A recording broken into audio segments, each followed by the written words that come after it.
Okay, hello. This video covers the solutions to the Exam 1 practice problems for Stat 301. These written solutions are all available on Canvas. The purpose of this video is just to go through and sort of narrate the solutions and try to explain the solutions in a little bit more detail. So as far as how you should be using these things, first of all, at the very top here of these solutions, it says it is strongly advised that you attempt to solve these problems on your own before looking at the solutions. This is really good advice. So if you haven't attempted these problems already, don't watch this. Go try to solve them on your own, even if it's really hard and even if you can't come up with the solutions. Just the act of trying to think about them on your own first before seeing the answers is going to make the answers stick a lot better once you do see them. Okay, that being said, I'm going to start from the top. This might be kind of a long video, so if there's particular problems you're stuck on, you might want to just forward the video to wherever you see the problem that you're interested in. The other note at the very top here, the solutions here go into great detail, and I'm going to go into great detail when I narrate these. On an exam, you would just have to write down whatever is sufficient to demonstrate that you understand the question and its solution. These solutions go into more detail than would be required on a real exam. Okay, so this first question says, suppose human pregnancy lengths are normally distributed with a mean of 266 days and a standard deviation of 16 days. For A and B below, convert the given pregnancy length to a standard normal z-score, then shade the area that represents the given probability. Okay, so A, probability that pregnancy length is less than 250. The idea here is we have these graphs with a horizontal axis that says z. So this graph is in terms of z. The mean of z is 0. The units of z are standard deviations from the mean. And the way we convert a variable to z is by taking the value we want to convert, subtracting off the mean, and dividing by the standard deviation. So this right here that says 250 minus 266 over 16. 266 is the mean. 16 is the standard deviation. And so this formula takes 250 and converts it to z, which is number of standard deviations from the mean, and we see here that 250 is one standard deviation below the mean, and that should make sense. If the mean is 266, 266 minus 16 is 250, so that's one standard deviation below. As far as what the picture looks like, we go to z equals -1. So this z value is a location on this horizontal axis. We go to -1. And then because we want the probability that pregnancy length is less than 250, we shade to the left of -1. Over here for B, the probability that pregnancy length is greater than 240. Again, we convert 240 to z, so it's 240 minus the mean of 266 divided by the standard deviation of 16. You should get this number, -1.625. Again, that is a location on this line. It's a little bit further out into the tail than this first one, so roughly right there, -1.625, and we want the probability that pregnancy length is greater than this value, and so we shade to its right. So one thing to notice here, there's kind of two steps to these. The first step is figure out what the z value is. The second step is figure out in which direction you are shading. Z values can be positive or negative. If they're negative, it just means you're to the left of the mean. If it's positive, you're to the right of the mean. But which side of the mean you're on doesn't tell you which way to shade. The way you know which way to shade is you look at the question. Is it probability of being less than some number or greater than some number? Okay, for B and C below, label the part of the graph that corresponds to the given percentile. So first of all, what's a percentile? The percentile is the value of a variable such that the given percentage of values under your distribution lie below whatever the percentile value is. Boy, that was a wordy explanation. Let's look at it visually.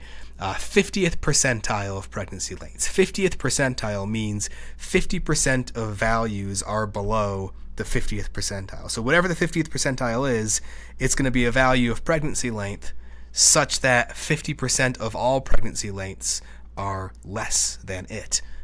Well, the normal distribution, we're assuming a normal distribution. The normal distribution is symmetrical.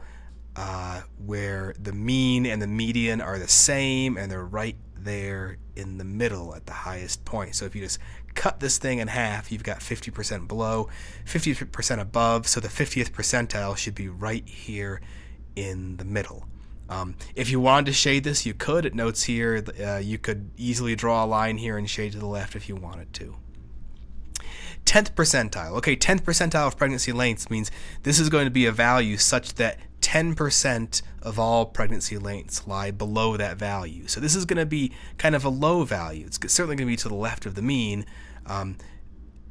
You could also think of the 10th percentile as the value of pregnancy length such that 90% of pregnancy lengths lie above it. So we've marked on the horizontal axis this little notch right here. The idea is if you imagine drawing a vertical line, the area to the left should be 10%, the area to the right should be 90%. Note that in both of these, the percentile is a location on this horizontal line. The percentile is not an area. A percentage is an area. The location is going to correspond to an area, but the percentile itself is a location on the horizontal axis. Okay, E, if we converted the 45th percentile to a z-score, would that z-score be positive or negative? Briefly explain how you can tell. Okay, look up at number C right here. The 50th percentile is dead in the middle. And what's the value for z that puts you dead in the middle at z equals 0? So z equals 0 is the mean. A way you could think of that is the mean itself is 0 standard deviations away from the mean. So if we're right here in the middle, if we're at the 50th percentile for z, then z equals 0. If we're going to be at the 45th percentile, it means we have to move to the left a little bit on this horizontal axis, because we would need a little bit less than 50% of the total area to be to the left of wherever we are. So this means that if we're going to be to the left of the center of this curve, the z-score is going to have to be negative. If we're below the mean, the z-score is negative. If we're above the mean, the z-score is positive. To be at the 45th percentile, we have to be below the mean, because we need a little bit less than half of the values to be below this 45th percentile. And so here's the picture right here. You can see we are to the left of the mean. F, how many standard deviations from the mean is a pregnancy length of 285 days? So this is just, you just need to recognize that how many standard deviations from the mean means what is the z value. So that we interpret z as number of standard deviations from the mean. So if I take some value of pregnancy length like 285 and I convert it to z, what I'm doing is I'm answering the question, how many standard deviations away from the mean is this number?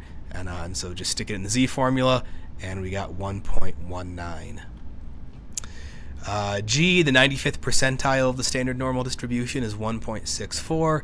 What is the 95th percentile of pregnancy lengths? So this is just, in other words, take z equals 1.64 and convert it to a value of our original variable, pregnancy length. Visually, what you're doing is you're saying, okay, well, 95th percentile, it's a location on the horizontal axis such that the area to the left of it is 0.95, and we have it in terms of z. When you convert z to x or x to z, just imagine you're taking the units on this horizontal axis and just changing them. You're not changing your location on the axis with respect to this whole distribution. We're staying in the same place. Visually, we're just changing the number. We're changing the units.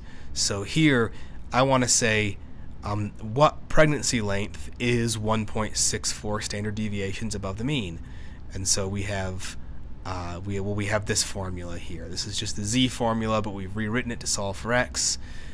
So x equals the mean plus z times sigma, or 266 plus 1.64 times 16. Sort of a way to think of this is we want to know what's the pregnancy length that lies 1.64 standard deviations above the mean. So what is 1.64 standard deviations in terms of pregnancy length? Well, you take the standard deviation, you multiply it by 1.64, and then above the mean, okay, well, let's add it to the mean. And then there you have it, 292.24.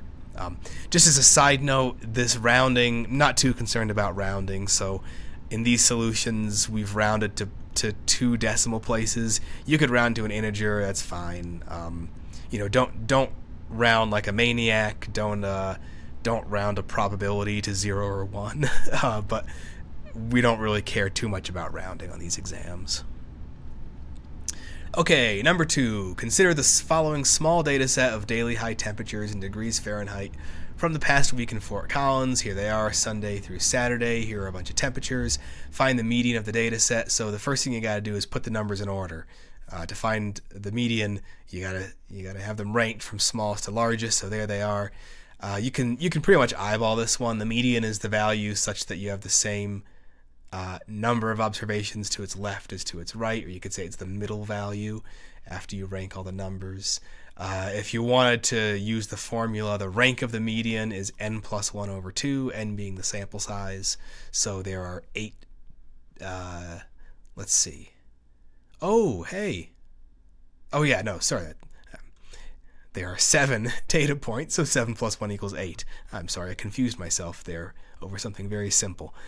So okay, n plus 1 over 2 is 7 plus 1 over 2, which is 8 over 2, which is 4. So what rank equals 4 means is you got to count to 4 starting from the first observation. So 1, 2, 3, 4, and the 4th ordered observation is 55. So that's the median. Okay, suppose we were to remove one of the temperatures from this data set. The following questions ask how this affects the median.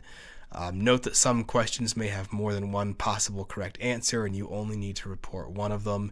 If it is not possible to affect the median in the specified manner by removing a value, write, I should say W-R-I-T-E, not left versus right, not possible. Okay. B, what value could we remove from this data set that would cause the median to increase? So let's look over here. If we remove any data from any data point from this data set, the rank is going to change. It's not going to be 4 anymore. It's going to be 3.5. We're going to have 6 plus 1 over 2, which is 7 over 2, or 3.5. So the median, when we take a value out, the median is going to be the average of the 3rd and 4th ordered observations. So if I want the median to increase, if I take out one of these smaller values, then the median is going to become the average of 55 and 65. So, for instance, imagine removing 47. If we just remove this 47, then we'll have 1, 2, 3, 4. 55 and 65 will be the 3rd and 4th observations, and the median will be in its middle. And that would be true if I removed 51 or either of these 55s. And if I remove any of these, the median is going to change to 60. C, what value could we remove that would cause the median to decrease? It turns out this is impossible. It's impossible because we've got 2 55s right here. Let's suppose I were to take out this 73. If we take out this 73 right here, then the median is going to be what's the average of the 3rd and 4th ordered observations. And so 1, 2, 3, 4. So 55 and 55 are the 3rd and 4th ordered observations. And the average of 55 and 55 is 55. So the value of the median wouldn't change. The rank of the median would change. So if we removed any number, the rank of the median is going to be 3.5, not 4. But the value of the median, I can't make it get any smaller because there's a 55 to the left of the 55 that is currently the median. And then that pretty much answers part D. What value could we remove that would not change the value of the median? And that is 65, 66, or 73. Okay, find the standard deviation of the past week's daily high temperatures. It's a fairly tedious process. You saw an example in the notes, and you did an example in your homework as well. So to find the standard deviation, I like showing it in this table form where you have the values in your data set in one row, and then in the next row you subtract off the mean from each value, and then you square, well, let me take a step back. You subtract the mean, and we call that a deviation. So a value minus the mean is a deviation, and then you square that deviation, and then you add all of those squared deviations up. That's called the sum of the squares. And then If you take the sum of squares and divide by the sample size minus 1, that's called the variance. And then if you take the square root of the variance, that's called the standard deviation. So this is just sticking numbers into a formula. It's not a very exciting formula, but it's how we find standard deviations. There's this note on the side here. I know you may or may not have taken a class that covered statistics in the past. You may or may not have had to calculate statistics in the past using a calculator like one of these TI calculators. There is a way to get the TI calculator to do all of this work for you just by giving it the data. You've not been taught that in Stat 301. Please don't use that on the exam. If you really need to use it to check your work, that's kind of okay, but boy, make sure that you really know how to use it, because I've seen some people do work correctly by hand and then use the calculator wrong to check their work and think that they got it wrong. But at any rate, you got to show your work on these exams. So if you know some trick in the calculator to go straight to the correct answer and you just write down the correct answer without showing your work, you're not going to get credit for the question. Okay, F. Suppose we added a new data point to this data set, 40 degrees Fahrenheit. What effect, if any, would this have on the mean? What effect, if any, would this have on the standard deviation? So let's see. Mean. Where is the mean? We calculated it up here. The mean was 58.9.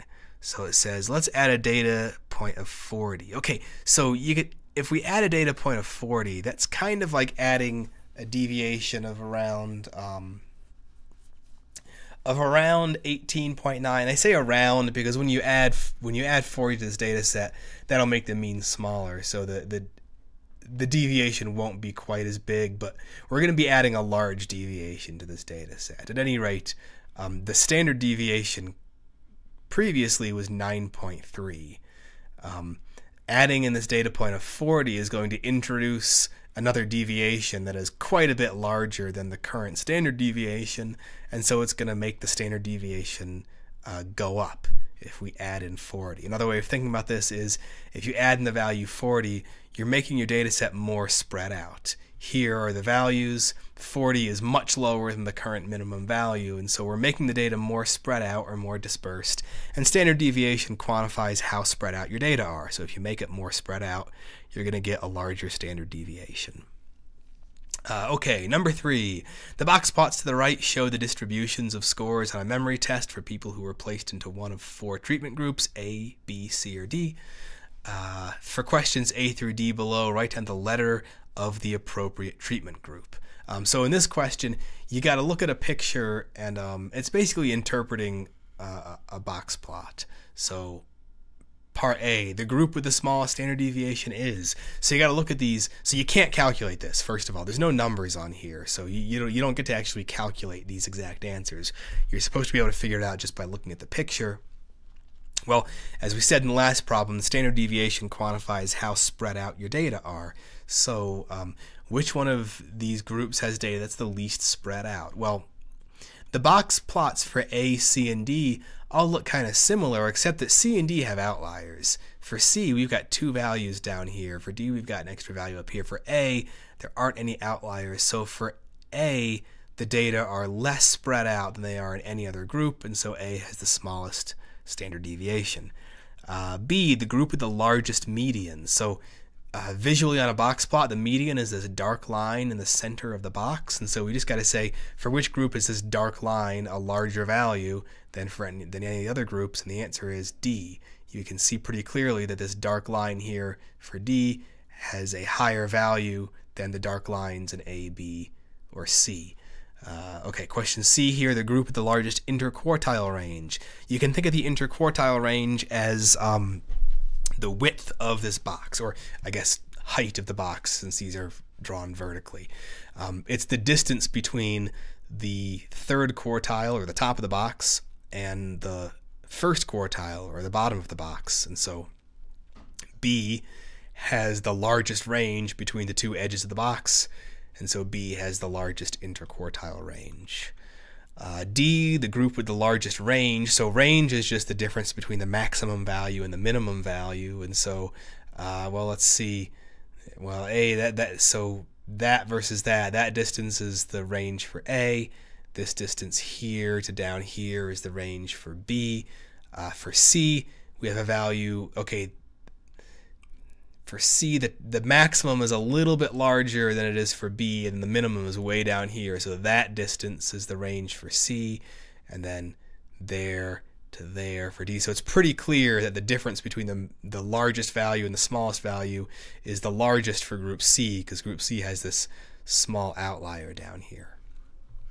And then finally, finally for identifying which group is which, the group with the smallest upper quartile. Okay, upper quartile is Q3, it's the top of the box. So smallest is going to be the group for which the top of the box lies below the top of the box for any other groups. And we can see here that that's C. The top of the box here for C has a smaller value than the tops of any of these other boxes here. Okay, F says treatment groups A, B, C, and D are also represented in 4 of the histograms below. Identify which histogram corresponds to which treatment group by writing its letter on the line. 2 of the histograms don't represent any of the treatment groups, so write none for these. So we've got 6 histograms. We're trying to match them up. 4 of them up to these 4 box plots, and then there will be 2 left over. So if we start with A, okay, well, first of all, the values for A range from, what does it look like, around, oh, maybe I should say this first. There's absolutely no way you're going to get this right if you don't look at the axis. So here, this axis here, we got 15 here, we got 45 here. For all of these, you got this vertical axis is the same as these horizontal axes. So here I got 10 to 40, 32 to 44. So if you're not looking at the numbers on these axes, there's no way you're going to get this question right. So here we go. We've got, this looks like it's around the minimum value of around 28 or so, and a maximum value of around, I don't know, 37 or so. And half the data are in this box, so half the data are bunched up in the middle. So this is going to look kind of like a normal distribution, maybe normally-ish distribution, going from about 27 or 28 to about 37 or 38. And of all of those, this is the only one that fits. There we go, 28 down here, 38 up here, and the data are pretty much normal. For B, okay, think about what it means for this this box to be really, really spread out, and for these whiskers to extend not very far beyond the edges of the box. Remember, the box contains half of the data, so 50% of all of our data are inside this box, and then 25% are between the top of the box and the maximum. 25% are between the bottom of the box and the minimum. So for B, what this is saying is a quarter of the data is scrunched up into this teeny little interval up here, and another quarter of the data is scrunched up into this teeny little interval down here, and then half the data is spread out amongst the whole middle. So we're looking for a histogram where we've got a bunch of data bunched up on the edges, and then the data being really spread out in the middle. And that's what B looks like here. The data are bunched up on the edges, and they're more spread out in the middle. And we can just check the values here. This looks like it goes from a little bit below 20 to a little bit above 35. And indeed, we've got a little bit below 20 to a little bit above 35. Okay, C, well, this looks like it's going to kind of look like A, but with 2 outliers on the bottom. So this shape here and that shape there. Yeah, so A was like a kind of like a normal distribution, and C looks like it's also going to be kind of like a normal distribution, but with 2 outliers down here on the bottom. So let's take a look. Do we see one that has 2 outliers on the bottom? Here we go. See that there? This vertical axis is frequency, so this bar right here represents 2 data points. So I've got roughly normally distributed data going from between 20 to 40. Let's see, this looks okay, well, it's between a little less than 25 and a little more than 35 with 2 small outliers. And so here you go, there's C. And then finally for D, again, we've got something that looks maybe kind of like a normal distribution with 1 larger outlier right above 45, and the low end of this is a little bit below 35. So shape-wise, it's not the easiest thing in the world to tell. It sort of looks like it could be this one down here, so you can see the answer D is right here. But this one looks like it could kind of be it. Well, except this one's got two outliers at the top. For this one, it looks like this one was being called an outlier and this one wasn't. That's sort of hard to tell what's an outlier and what's not, but we can certainly see that this goes from 32 to 46 or so, whereas this one goes from 36 to 50, and this definitely does not go from 36 to 50. So by looking at the horizontal axis, we can tell this is D, and so these two are not used. Okay, 4. Suppose a study is conducted to test the effectiveness of an anti-anxiety drug on U.S. adults aged 18 to 25. 20 subjects in this age group with documented anxiety disorders volunteer for the study.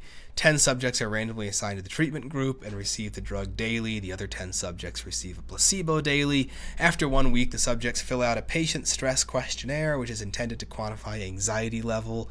The answers to this questionnaire are used to rate the subjects' anxiety levels on scales of 1 through 20. So A, in the study, which is the predictor or independent variable, is the variable quantitative or categorical. So the predictor variable, if you have a proposed cause and effect type relationship, then the predictor is going to be the proposed cause. The predictor is the variable whose value we think can be used to predict the value of the other or explain the value of the other. In this case, it's whether or not people are getting the drug or the placebo. That's gonna try to predict anxiety level. And this is categorical, so it's not a number. So which group you're in, drug or placebo, is certainly a category, not a number.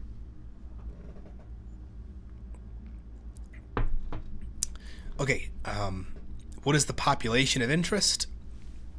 You can write this a few different ways. The first sentence is the giveaway here. Suppose a study is conducted to test the effectiveness of an anti-anxiety drug on U.S. adults aged 18 to 25. So we're testing its effectiveness on this group, and this is, we didn't write all U.S. adults aged 18 to 25, but that's sort of what's implied in here. So you could just write U.S. adults aged 18 to 25. You could get a little more narrow. It says 20 subjects in this age group with documented anxiety disorders volunteer for the study. So maybe we're talking about adults aged 18 to 25 who have documented anxiety disorders. After all, that's how we collected this sample. C, what would it mean for this study to be blinded? What's the potential consequence of it not being blinded? So a study is blinded if the subjects don't know which group they're in. So this is blinded if the participants are not aware which pill they're getting, the one that actually has the drug in it or the placebo. And then as far as consequences of it not being blinded, well, you can introduce a sort of bias. In this case, the bias would be bias you get due to expectations. So the reason we give people placebos is because we want to try to counter this thing called the placebo effect. The placebo effect is the effect by which your expectations about what's going to happen can influence what actually does happen. And so if we didn't have a placebo group, then people who took a pill may have an expectation that the pill is going to work, and that will affect the outcome. So the idea is if they both take a pill, maybe both groups have that expectation, but if you compare the people who got the real drug to the people who got placebo, if there's a difference, you can say that difference constitutes how much more this drug outperforms placebo. The other way around, if you give people no drug, if people get randomly assigned to not receive the drug and they just get no treatment whatsoever, they know they're not getting the drug, and maybe that will affect the outcome as well. Okay, D, is this a controlled experiment or an observational study? Briefly justify your answer. So we have controlled experiments. A controlled experiment is an experiment in which the researcher assigns subjects to groups, hopefully randomly, if it's a good one. It would be an observational study if people selected which group they were going to be in. or if you just took a random sample of people and then asked them if they were taking this drug or not, then that would be observational. The fact that the researcher is assigning people to groups makes it experimental. To be more specific, the fact that we are assigning values of the predictor variable makes it experimental.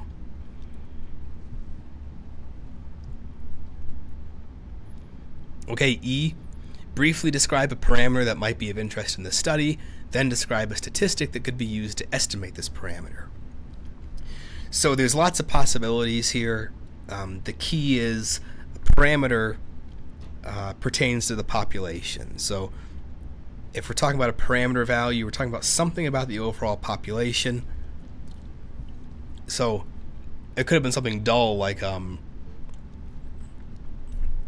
mean age of the population, or standard deviation of the age of the population or something. But for this study, we're measuring anxiety levels, so let's pick one that has to do with anxiety.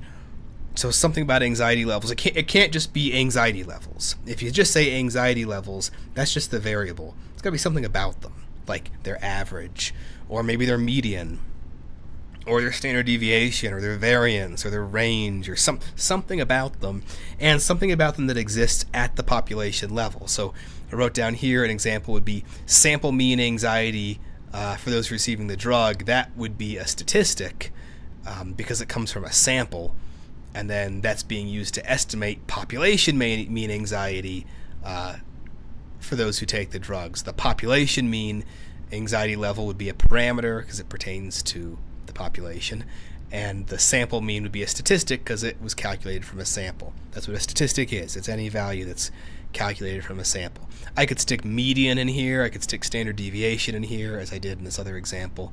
So there's lots of possibilities, but the big key is the parameter pertains to the population, the statistic pertains to the sample.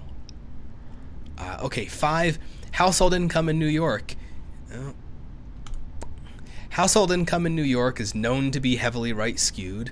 Suppose that the population mean income is $70,000 a year.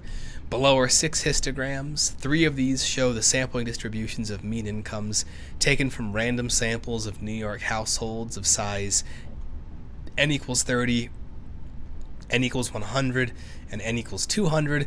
The remaining 3 show some distributions other than these. Label the appropriate 3 histograms as n equals 300, n equals 100, or n equals 200, and the remaining 3 as other. So, okay.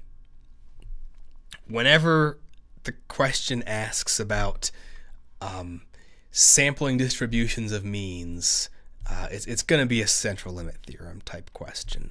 What the central limit theorem says is that the sampling distribution of the mean becomes normal as the sample size gets bigger, and it becomes less spread out as the sample size gets bigger.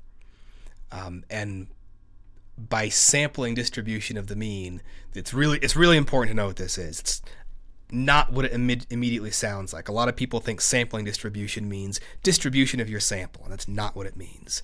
Sampling distribution is the distribution of values that a statistic takes on if you keep taking new samples from the same population over and over and over and over again, and you compute the same statistic every time.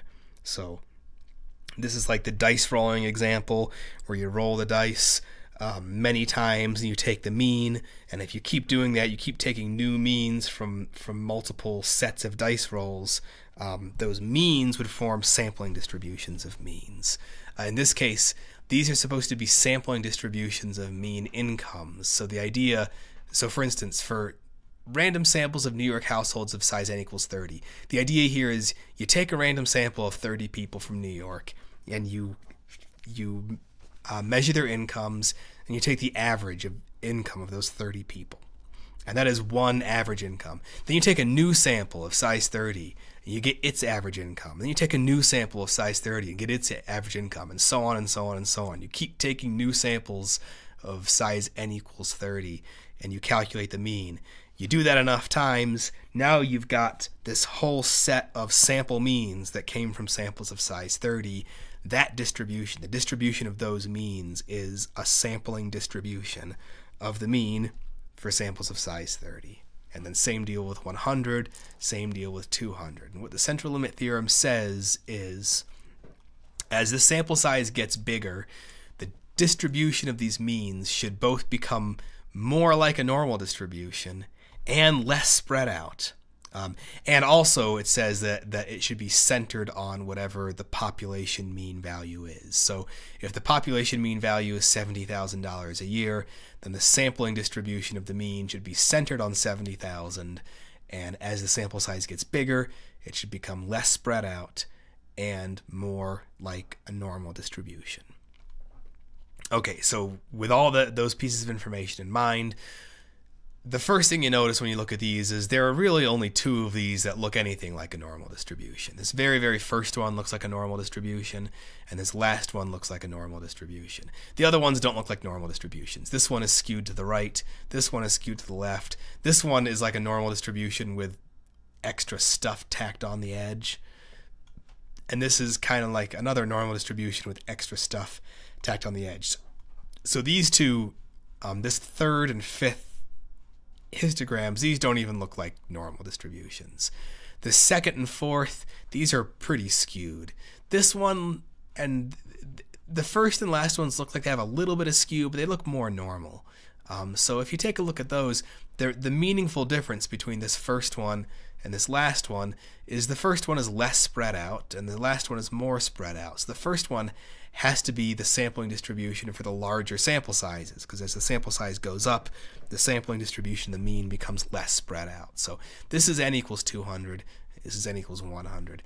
Now, as far as how we figured out that this one was n equals 30 and say not this one is left skewed, this one is right skewed, and we were told that income is heavily right skewed. And so you can think of the central limit theorem, what it's doing is it's saying the distribution of means becomes more normal as the sample size gets bigger. So we start off with the original distribution, which is right skewed. As our sample size gets bigger, the distribution of the means starts looking more like a normal distribution. It converges to a normal distribution is the language that we use. And in this case, we're just sort of not quite there yet. If you have a really heavily skewed distribution, you need a larger sample size in order for it to look sort of normal. If the data is normal already, then you're great. If the data is a little bit skewed but not that much, then you don't need a very big sample size for the distribution of means to be normal. But if the data is heavily skewed, or if your variable, I should say, is heavily skewed, then if your sample size is not that big, the distribution of means will still be skewed. And of course, it'll be skewed in the direction of the original variable. Here it says it's right skewed, and so we want to pick this one for n equals 30 because this one is right skewed as opposed to this one, which is left skewed. Okay. So continuing from question 5, if we tried to calculate the probability that one household earns more than $100,000 per year by converting $100,000 to a z-score and finding the area to the right of the z-score under the standard normal distribution, would we overestimate or underestimate the true probability?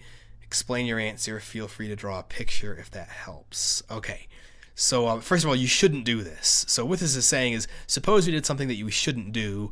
What might be the consequence of it? The reason we shouldn't do this is because income is not normally distributed. This whole method that we use, like up here at the top, where you convert your variable to z and then you shade the area under the normal distribution that corresponds to the probability, this whole method assumes that the variable is normal in the first place. If the variable is not normally distributed, you shouldn't be doing this. Now, we can use the central limit theorem to find probabilities that a mean is less than or greater than something even when the original variable isn't normal, because the central limit theorem says the distribution of the mean will become normal. But here, this is talking about the distribution of the original variable itself, which we're told is heavily right skewed, so we shouldn't be doing this. But the question says, let's say we did, what might happen? So this picture here is trying to diagram it. We've got, this is your original distribution. This is just some right skewed distribution. So It's right skewed, so most of the values lie to the left, and then the unusual values go out to the right. And what right skewedness implies is that the mean is going to be greater than the median. Another way of saying that is that more of the values are going to lie to the left of the mean than to the right of the mean. On this picture, if you imagine this is the median, if this is the median that says half of all incomes are less than this and half are greater, the right skewedness pulls the mean to the right, which means that more than half of the incomes are going to be to the left of the mean or lower than the mean, and less than half will be greater than the mean. But if we use this z trick where we convert to z and use the standard normal distribution, we're assuming that we have a normal distribution around the mean. So this curve right here, this is what we're assuming to be true when we use the normal distribution. It's not true, it's wrong, but it's what we assume is true. And so if we operate under this assumption, when in fact this is the truth, then what's going to happen is we're going to have there's going to be more area to the right of this value that we convert. What does it say? 100,000. There's going to be more area to the right of 100,000 under this normal distribution than there is under the actual distribution. And I think the best way of realizing why that is that the normal distribution supposes that half of the data, half of all the values will be above the mean. But because our variable is right skewed, we know that less than half of the values are to the right of the mean. And so if we take a value to the right of the mean, like $100,000, and we want to know the probability of getting a value even greater than that, then using the normal distribution is going to overestimate that probability, because under the normal distribution, more of the area lies to its right than actually lies to its right under the true skewed distribution. Okay, as an aside, this is probably the most difficult question on the practice exam. So if this is weird to you, don't feel too bad. It's a tough one. Okay, 6. A study was done in which public for sale listings of houses in Colorado were randomly sampled via an internet search engine. Data was collected on many variables, including asking price, square footage, and whether the house had a fireplace, 0 for no fireplace, 1 for fireplace. And from this data, the following box plots were created. So these all look like the sorts of things that we made in JUMP in the Module 2 homework. Here I've got a box plot, and a scatter plot.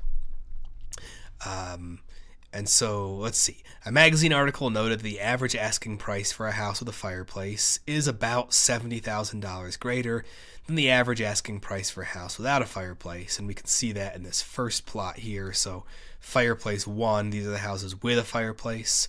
Fireplace 0, houses without. And we're saying the difference between their prices, the difference between their average prices is about $70,000.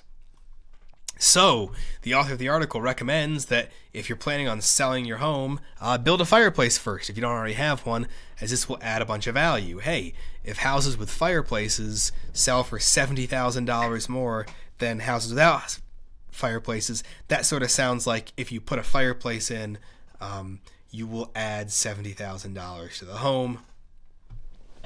This is kind of a contrived question. New houses can't have real fireplaces in them in Colorado, but let's just suppose this is something you could do. Okay, so this advice is given, and a skeptical reader writes to the magazine and says, no, this is bad advice. It's bad advice because the relationship between price and having a fireplace in the home is being confounded by square footage. So the claim is there's a confounding variable at play here that can explain this relationship. And the question is, what does it mean to say that square footage is a confounding variable in this case? And in what way do these box plots suggest possible confounding? Okay, so the first thing to note is just what confounding means. If you have a confounding variable, sometimes people call this a third variable, an outside variable. If you have two variables and there's a relationship between them, some apparent relationship between them, but that relationship is being confounded by a third variable, what you're saying is that that third variable affects both of the original variables in such a way that would maybe mislead us as to the true nature of the relationship between the original variables, or at least the third variable affects the two variables in a way that presents an apparent relationship that really just sort of goes through the third variable. So if you're going to argue a variable's confounding, or maybe we should say if you have variables a, b, and c, and you're going to argue that variable c confounds the relationship between a and b, you got to show that c is related to both a and b. So if you're trying to show a variable's confounding, it's absolutely essential that you show how it's related to both of the other two variables. It's not good enough to show that it's just related to one of them. You got to show it's related to both of them. So in this case, what this means is we got to show that square footage is related to both the price of the house and whether or not the house has a fireplace in it. And so let's look at these. Well, here is our first plot showing the relationship between fireplace and price. And so this one shows square footage versus fireplace. This one shows square footage versus price. And so we got to make the argument that square footage is related to both fireplace and price in such a way that would suggest an apparent relationship between having a fireplace and the price. So let's see square footage versus fireplace. Okay, so these are the houses with a fireplace. This is the house without a fireplace. And we see that on average, houses with fireplaces have a larger square footage than houses without a fireplace. Over here, square footage versus price, we see that houses with larger square footage tend to sell for higher prices. There's a lot of variability, but this is a positive association here. In general, we do have a tendency for larger houses to sell for more money. Okay, so if larger houses both sell for more money and are more likely to have a fireplace in them, then it would make sense that houses with fireplaces in them sell for more money. And the confounding argument would be maybe it's not actually the fireplace that is making the house worth more money. Maybe it's the square footage. Maybe it's the idea that bigger houses sell for more money. We know that. Bigger houses are more likely to have a fireplace in them, and so the houses with the fireplaces are selling for more money, maybe just because they tend to be bigger, and not because the fireplace itself is worth $70,000 for the price of a home. Okay, 7. Suppose a group of researchers with excellent taste in music and too much time on their hands are interested in knowing if political affiliation is related to having a preference between Otis Redding and Aretha Franklin. So this is a ridiculous question, but hopefully it's fairly straightforward.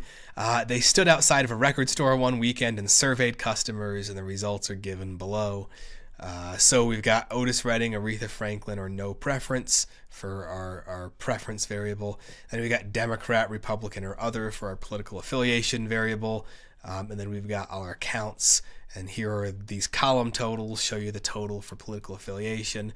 These row totals show you the total for preference. So again, this is very silly, but hopefully it's not too difficult to compute these things using this table. So it says, suppose one person is randomly selected from this data set. Calculate the following. So this P parentheses Republican means probability of Republican. We could also say marginal probability of Republican. So probability that somebody's a Republican, ignoring preference for a second. So how do we do this? Well, we just say how many Republicans were there? There were 19. How many people in total were there? There were 74. 19 out of 74. So if it's a marginal probability, if it's probability for just one category, the denominator is the grand total, the numerator is the total for that category. So B, probability of Democrat, well, again, there's 74 people, and we got 24 Democrats, so 24 out of 74. Probability prefers Otis Redding, so now we're looking at a marginal probability of a preference category. Again, 74 people total. Of those 74, 23 prefer Otis Redding, so 23 out of 74. D, prefers Otis Redding given Republicans. So this vertical line here means given or conditional upon. You could say probability of prefers Otis Redding conditional upon being a Republican, or just probability of prefers Otis Redding given Republican. And so the best way to look at that is to say, we're only looking at the people in the category that we're given. So when it says given Republican, you can also think of that as saying ignore the Democrats, ignore people in this other category. If you're only looking at the Republicans, now what's the probability that this person prefers Otis Redding? Or of all the Republicans, what proportion prefer Otis Redding? So, well, of all the Republicans, there are 19 Republicans. So that will be the denominator. And the numerator will be how many of those 19 prefer Otis Redding, which is 6. So when we have a conditional probability, the denominator is no longer the grand total. We're not using the grand total because if we're conditioning on Republican, we're taking out these 24 Democrats. We're taking out these 31 others. We're only looking at these 19 Republicans. And so when we do conditional probability, the denominator of this fraction is the total for the category that we're conditioning on. And then the numerator is the total number of people in this first category who are also in the second category. So one common mistake would be to say, okay, 19 Republicans and 23 Otis Redding, so 23 out of 19. And hopefully if you did that, you would realize you did something wrong because that would give you a value greater than 1. And probabilities can't be greater than 1. Okay, probability prefers Otis Redding given Democrat, so same idea, but we're using the total for Democrat, which is 24. Of those 24 Democrats, 7 prefer Otis Redding, so 7 out of 24. And then probability of other given no preference, so we're sort of going in the other direction here. Total for no preference is 15, and then of those 15, 7 say other. So in this case, we're using a total, a column total here. We're not using one of these totals. These are the totals for political affiliation. These are the totals for preference. And you got to make sure you use the total for what you're being given. So we're given no preference, 15 of them, 7 of whom are in this other political affiliation. In saying this, now I realize I think I said row total and column total wrong when I started this. So these over here are the row totals, and these over here are the column totals. I'm pretty sure I got that backwards originally. Okay, do these results suggest political affiliation and preference between Otis Redding and Aretha Franklin are dependent or independent? Briefly justify your answer. So you can actually argue this either way. The simplest way to do it is with the numbers you've already calculated. The idea here, if we're comparing marginal and conditional probabilities to argue for independence or dependence, the idea is if the marginal probability for some outcome is the same as the conditional probability of that outcome conditioned on some other outcome, then the two things, the two outcomes are independent because knowing one didn't change the other. That was a little confusing. So let's put this in concrete terms. Here I have probability prefers Otis Redding, 0.31. Here I have probability prefers Otis Redding given Republican, 0.32. So if I don't know anything about political affiliation, I've got a 31% chance that this person prefers Otis Redding. If I know that they're a Republican, if I condition on them being Republican, I have a 32% chance that they prefer Otis Redding. If I condition on them being Democrat, I've got 29. So knowing political affiliation is not doing a whole lot to the probability that they prefer Otis Redding. We've got roughly a 31% chance of them preferring Otis Redding regardless of their political affiliation. And that would be an argument for them for political affiliation and preference being independent. If knowing one variable, knowing the value of one variable doesn't change the probability of the other, then they're independent. Now you could say, well, they do change, 31, 32, 29, and if you want to make that argument, fair enough. You could also argue, well, they don't change by very much. So you can sort of go either way on that one. And there are other calculations you could make that would suggest dependence more. So so like if you used Aretha, let's say, so prefer Aretha Franklin given Democrat would be 12 out of 24 or a half, whereas prefer Aretha Franklin all on its own is 36 out of 74, which is less than a half, a little bit. You know, you could maybe find combinations of these where the marginal probability is substantially different than the conditional probability when you add a value of the other variable, in which case that would suggest dependence. But in general, you use this comparison. The generic comparison we saw in the notes was compare probability of A to probability of A given B, and if they're roughly the same, or actually in the notes if they were exactly the same, you would say A and B were independent, and if they were different, you'd say they were dependent. So that's the idea. This is one of these questions where it's kind of open. You could make the case either way, and so if a question like this is asked on the exam where it says justify your answer, you'd get full credit for any good justification. A bad justification would be independent because it doesn't make any sense that political affiliation and preference for Otis or Aretha would have anything to do with each other. This is just silly, and so independent. I would tend to agree with that, but you have to make the argument using what we learned in class, which is to compare a conditional probability to a marginal probability. Okay, last one, number 8. Suppose x is a normally distributed variable with mean 50 and the probability that x is less than 60 equals 0.7. If we collect a sample size of n equals 10, will the probability that x bar, which is the sample mean, be less than 50? Sorry, that's a weird sentence. If we collect a sample of size n equals 10, will probability x bar less than 60 be less than 0.7, greater than 0.7, equal to 0.7, or is there not enough information to know for sure? Justify your answer, and the hint is drawing a picture might help. I think drawing a picture would help a lot here, and so I did draw a picture.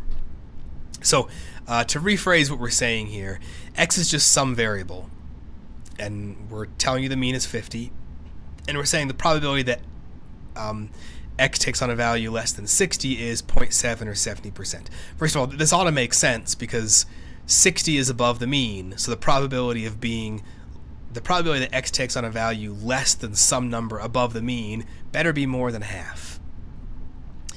And then it says if we collect a sample size of n equals 10, will the probability that the sample mean is less than 60 be, will that, how might that change from 0.7? The probability that a single value x on its own is less than 60 is 0.7.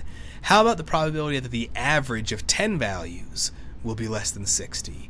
So we're going to be invoking the central limit theorem here again. Anytime you see probability of x bar, we're talking central limit theorem. The central limit theorem tells us, again, that the distribution of the sample mean, x bar, is going to be normal as the samples, or is going to at least become normal as the sample size increases, and is going to get less spread out around the mean as the sample size increases. In this case, you're told that x is normally distributed in the first place, so we don't have to worry about, like, is the sample size big enough to make the distribution of means normal. The distribution of means must be normal because the original variable is already normal. Okay, so here is the picture, and hopefully this will make some sense. This more spread out distribution here, this is the distribution of our original variable x, and what happens, the way the distribution of the sample mean, x bar, differs from the original distribution is, the central limit theorem tells us, the distribution of means becomes less and less spread out around the population mean as the sample size increases. And so this distribution of x bar, the sample mean, needs to be less spread out than the distribution of x. And it needs to be centered in the same place as well. They're both centered on the population mean, x equals 50. And so this center one right here, this is a normal distribution that is less spread out than the original distribution down here. Okay, these are centered on 50. Here is 60. The idea here is if the distribution of the sample mean is less spread out, then more of the values are getting clustered around the population mean of 50, which means more of the distribution of the sample mean will be to the left of 60 than the distribution of the original variable x. The way this is drawn, hopefully you can see the area to the left of 60 under this more spread out distribution looks like it's about 0.7. If you imagine taking this more spread out distribution and sort of squishing it into the middle like this, the more we squish it towards the middle, then the less and less and less of it there will be that lies to the right of 60. In this case, this little bit right down here is the proportion of values under the distribution of the sample mean that lie to the right of 60, whereas this bigger area is the proportion of values for the original variable itself that lie to the right of 60.